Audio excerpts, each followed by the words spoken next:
I came across this fantastic concept called, it's a Stephen Covey's concept, which basically is like between stimulus and response, we have a freedom to choose. So what that means is that, for example, somebody told you something and you're about to respond.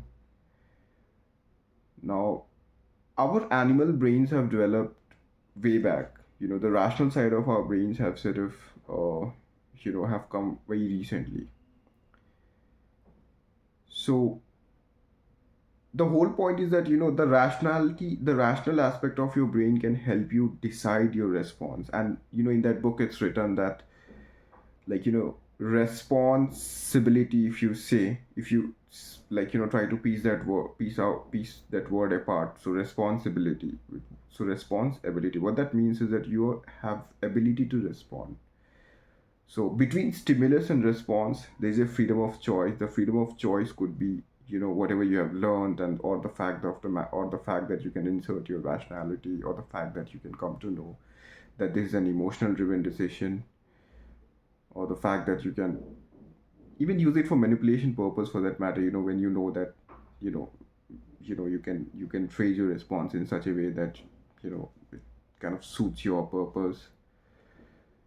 So, between stimulus and response, think, think for, maybe if not 5 seconds, think for as much as, especially if you're in a strategic sort of environment. By strategic environment, I mean, in meetings and all, think for 2 seconds, think for a second. And that's the whole point. And this stimulus and response theory is applicable in almost every day of your life, within relationships. When you're arguing about something, just try to see the argument that you're having,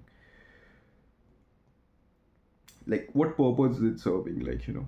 That's like, there's a stimulus, probably your wife told you something, or your girlfriend told you something. It's a stimulus, it's an invitation for you to react.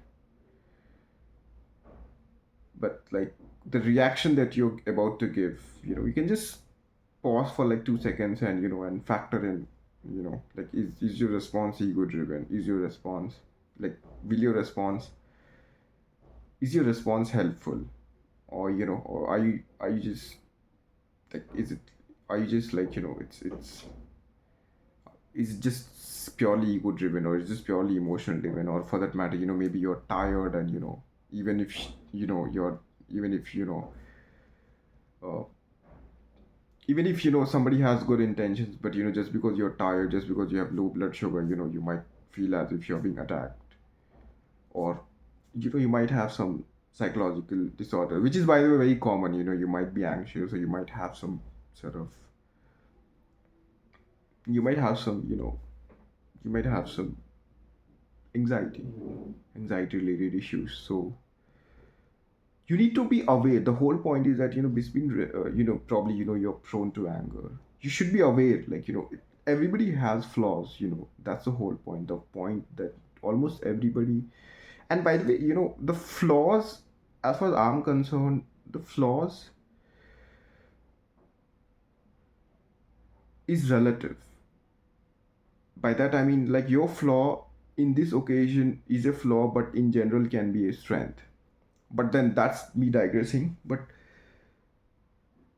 yeah, between stimulus and response, there's a freedom of choice, and the freedom of choice, you can build it over time. And you have to be aware of your situation, and your situation. If you just know yourself, know the situation, evaluate the context, think for 2 seconds. Just think for 2 3 5 seconds. That's the whole point I'm trying to make. Between stimulus and response, there is freedom of choice.